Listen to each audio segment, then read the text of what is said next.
Hey everybody, this is Tony with 3D Lock Sport, and thanks for joining me again for another video.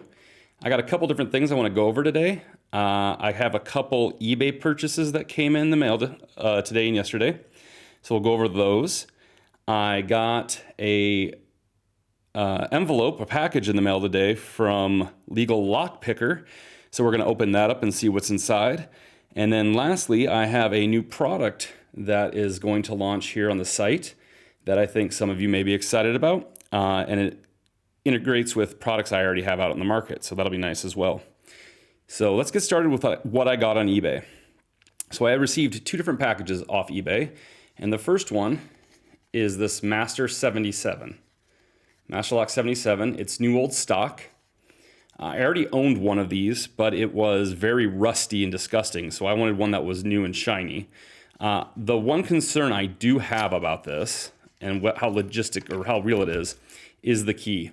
Because my original rusty one I got has a key that, let's see if I can get that focused, that looks like that. It's got the fancy master text on it. However, these look like normal new master lock keys.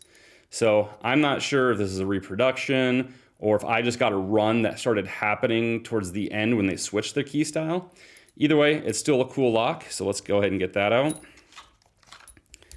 It's very shiny and chrome compared to the one I already own. It's not chrome, I shouldn't say, that's just shiny. So there's the front of it and the back of it.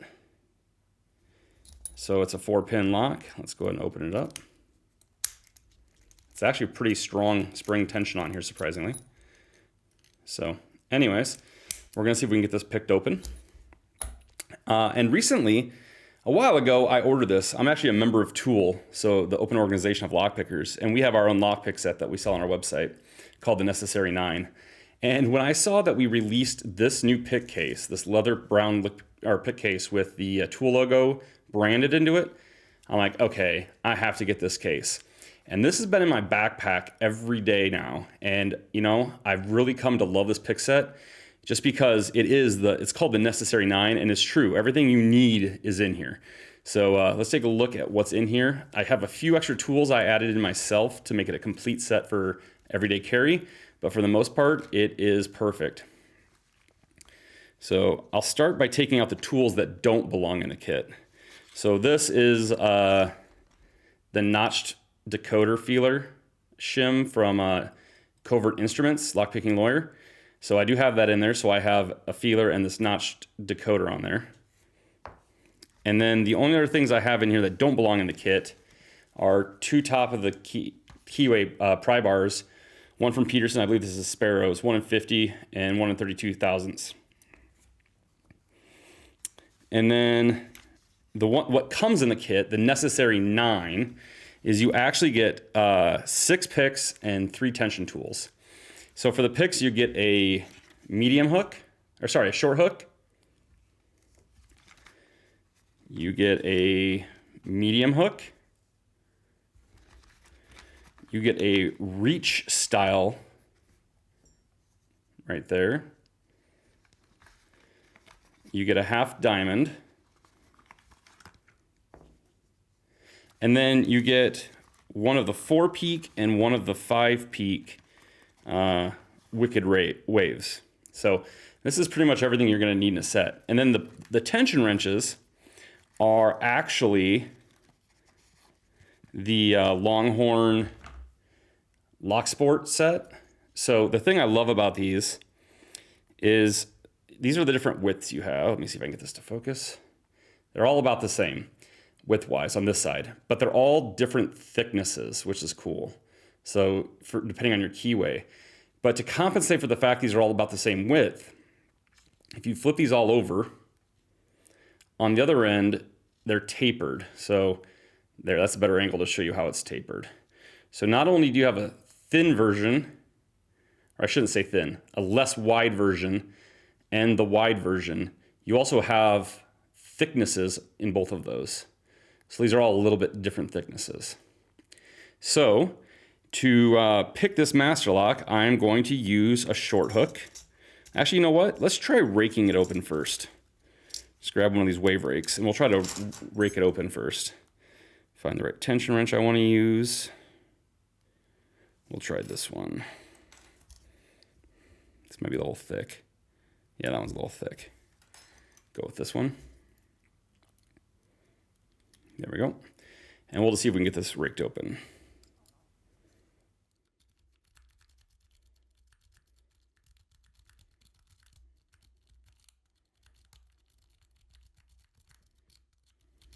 Interesting. I expected it to rake easier than a standard master lock number 3 would. So maybe I'm binding the cord. Let me try moving the tension wrench up.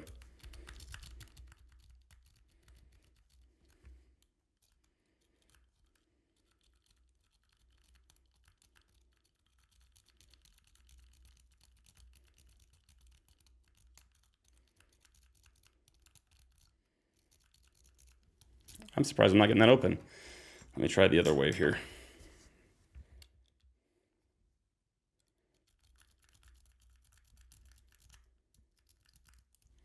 There we go. So the other wave worked just a little bit better. So set that aside, and we'll see after that embarrassment if I can even single pin pick this thing. So find my short hook again. Pull it out because I think all the way in it's kind of binding up on me.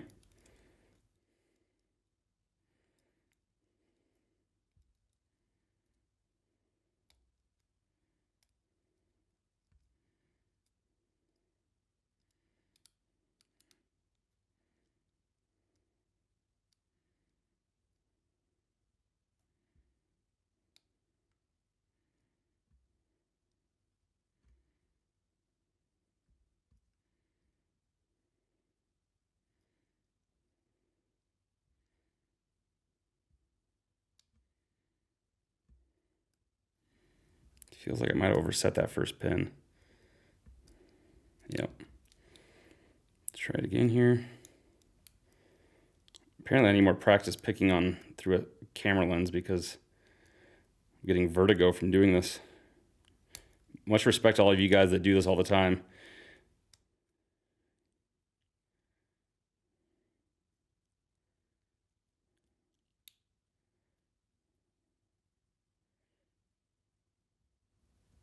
There we go.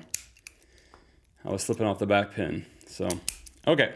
So that's the cool new lock I got. I like it. Really, it's just for a little collection I wanted to add. So that's the new Master Lock 77. And then this next lock I got, it's actually, I got a set of 2 of them. And I bought them just because A, they're interesting, and B, I have a history in the telephone industry. And with, back in the olden days, as people will say, I was very into the phone systems and messing with the phone systems. Some people refer to as freaking. But I found these on eBay dirt cheap, so I bought 2 of them in a pack of 2. So what these are little mini locks meant to lock up old rotary telephones. So if you don't know what that is, that means you're young. But these were the phones you would stick your finger in and rotate the dial. So if you wanted to dial an 8, you put your finger in the 8 and you rotated it all the way around to a stop and then let go and it would rotate back.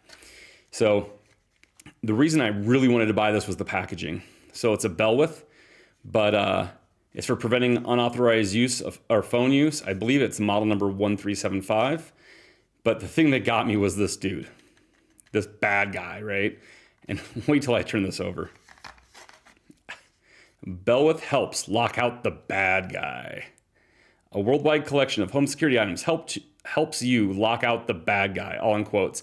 It's just got this, mysterious trench coat, hat, fedora wearing guy sneaking off, because it makes me think, where was this a problem that a bad guy would just randomly pick up and dial your phone? But you know what?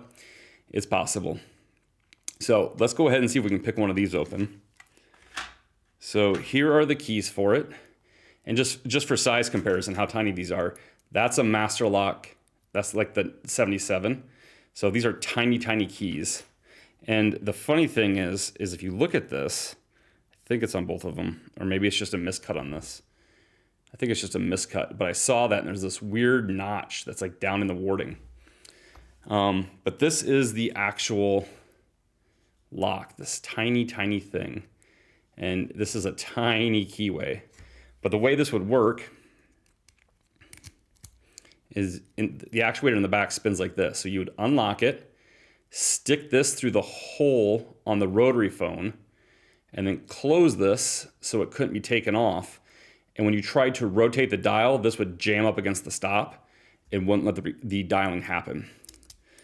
So to pick this, it's actually got, I need as much room as possible, but it's actually kind of very wide down here.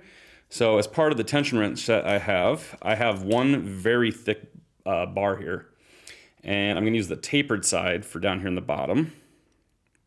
Okay, and if I try to use my standard medium hook on this thing, we're gonna run into issues just with space. Let's see if I can find what I did with my medium hook, or short hook, sorry.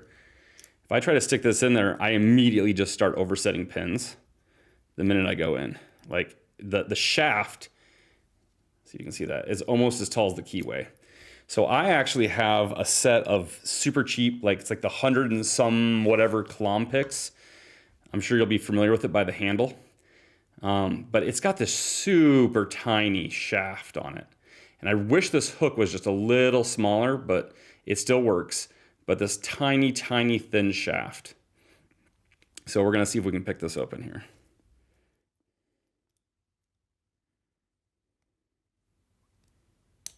There we go. Yeah, that's a pretty easy pick. I don't think it was meant for too much security, but now if you turn this all the way around, watch what happens. It locks back up. And if you look in here, I'm not sure if you can be able to see this. There's like a single, come on, focus. You can see this little like single pin that pops up, that if we just stick a pick in there and depress it, then we can rotate it back into place. And lock it up. So anyways, these were the two eBay purchases I got, and they came in the mail. So that is awesome. I'm happy with this purchase. And then the next thing I got was, well, it's a funny story. I saw a lock I really wanted on eBay, and it was a American Lock camo lock. So the whole padlock is camo. And there was a price that the seller was asking for, and I'm like, oh, well, with shipping, not really worth it to me, but I'll offer them, you know, it was pretty much $10 less than their asking price plus free shipping. And I believe, if I remember correctly, that offer got turned down. And then out of the blue, I get a direct message, a DM on Twitter from LegalLockPicker. And he was asking for my address. He was like, I want to send you something. I'm like, okay, that's cool. So I send him my shipping address. And a few days go by, and I'm like, okay, I'm going to reach back out to this eBay seller and see if I can try to still negotiate this lock. So I think I went up a little bit on my offer. And I said, hey, if you're willing to sell for this price, I'll buy it right away.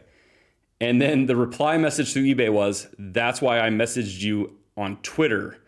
And I'm like, what? I haven't talked to anyone on Twitter. And then it just snapped with me. I'm like, oh, this eBay seller is LegalLockPicker. So anyways, a few days later, I get a snapped photograph of this package. And I'm like, oh, I'm sending you something. I'm like, awesome. So I have not opened this yet. So we're gonna open it together and see exactly what it is that he sent me.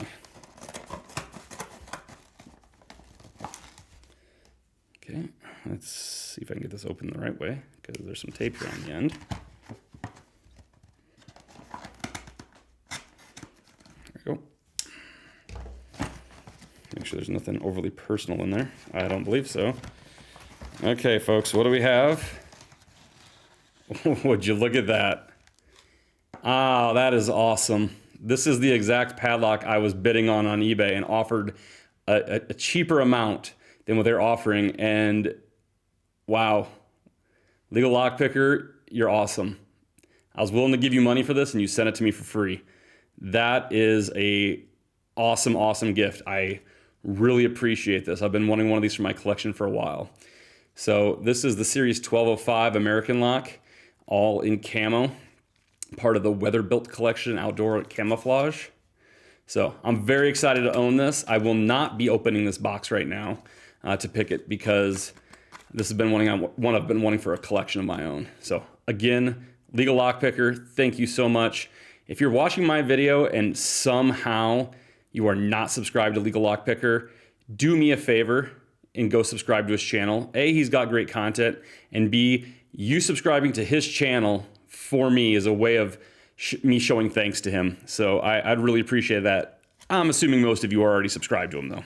So just making sure there's nothing else in here, and there's not. So again, LegalLockPicker, huge thank you. I really, really appreciate it. That's awesome. Okay, so the last thing here, well, not the last thing, second to last thing I'll say, is a new product that I am launching on the website here very, very soon, if not by the time this video goes live.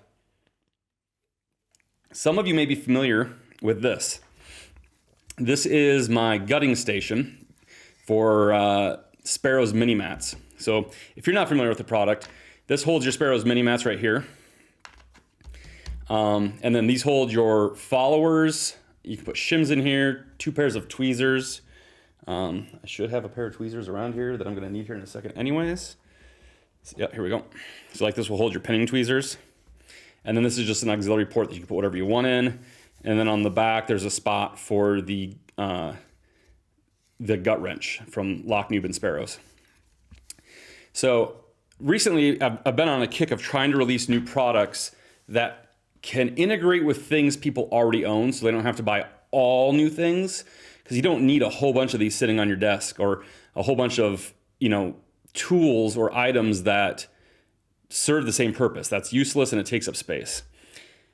But I've been wanting to create a disc detainer lock pinning tray, technically a disc tray, for some time now. So what I came up with, bring this back over. This felt rubs very nicely, is this.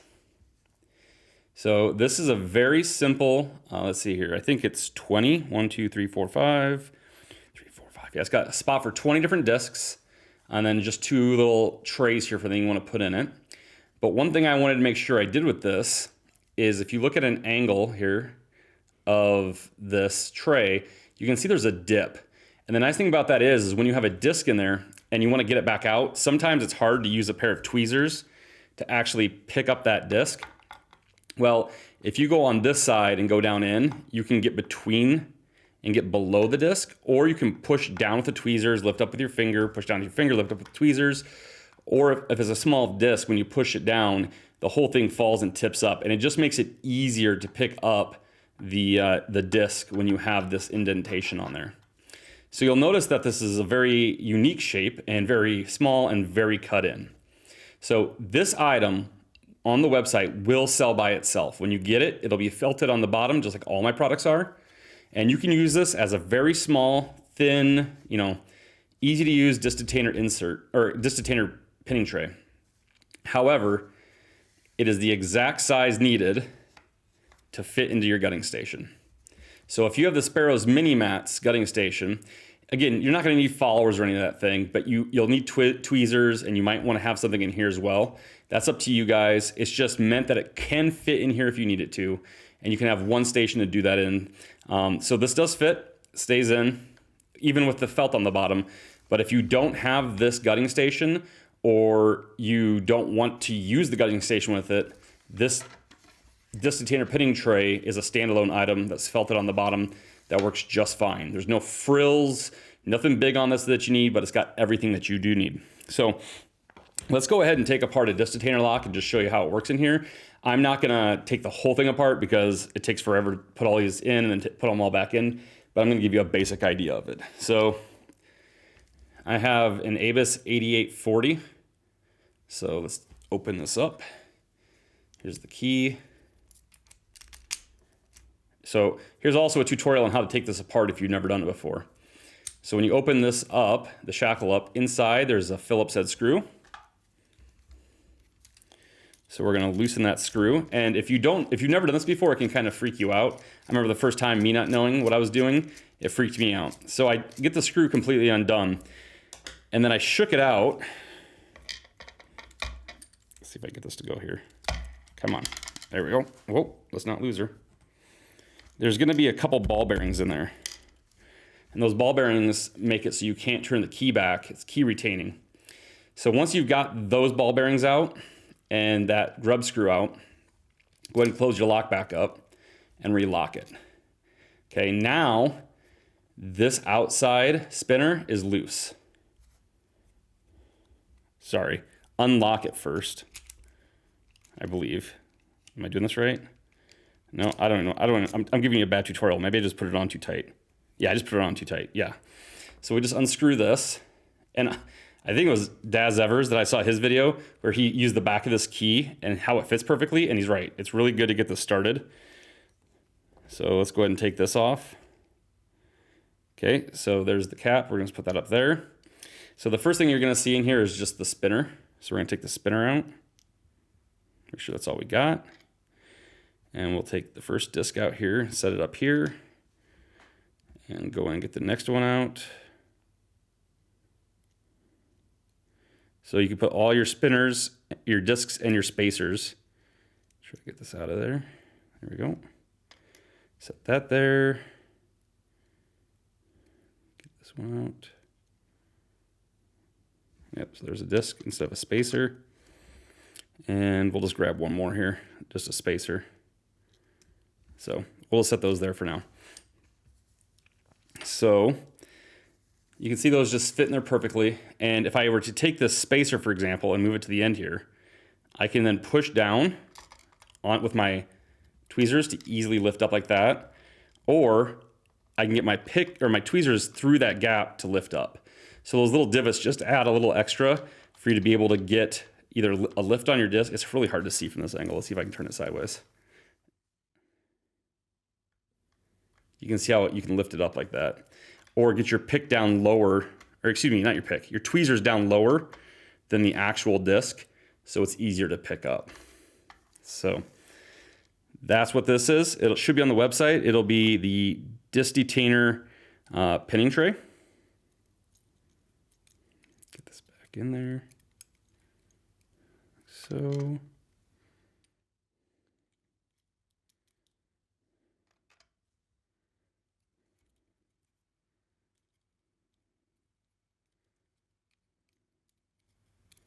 come on. There we go.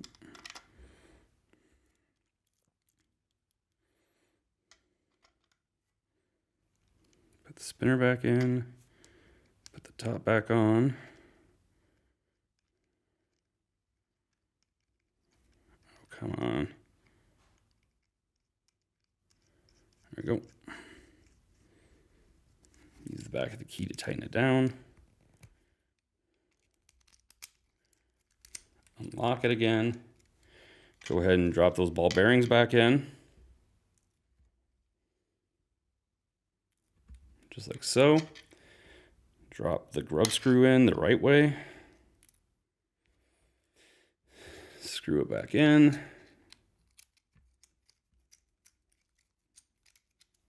Not sure I'm on there. Give me a second.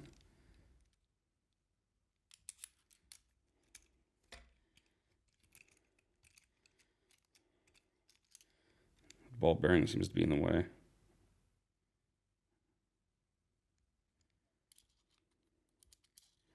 You would think the hardest part wouldn't be screwing it back in. There we go. Tighten that down. Lock it back up. And good, we still have a functioning lock. So anyways, that's the new product. That should be on the website here very soon. And hopefully by the time this video goes live, it'll be up on the website. So the last quick little thing is, for those of you that didn't see, I just added 2 new stickers to my website. It is lockpicks because keys are boring. That's the sticker. I have it in the standard with white background.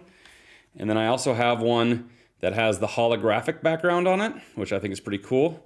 You know, they've been selling quite quickly on my website. I didn't expect them to sell that quickly. But I'm gonna do a giveaway. I'm just gonna give both these stickers away to one person. So if you'd like to win these stickers, just leave a comment down below. Any comment at all, I don't care what you say. I'll just randomly pick a comment from somebody and you'll get both of these mailed to you. Make sure that if you want to win this, right, that you have your email available some way on YouTube so I can get a hold of you. Otherwise, there's not gonna be a way for me to get a hold of you to send these out to you. So anyways, that's what I have for the video today. Again, huge shout out to LegalLockPicker for this awesome lock. I'm so grateful for this. This is amazing. So until next time, I appreciate you guys watching the videos. Stay tuned for new videos coming out soon, and we'll see you next time. Thanks.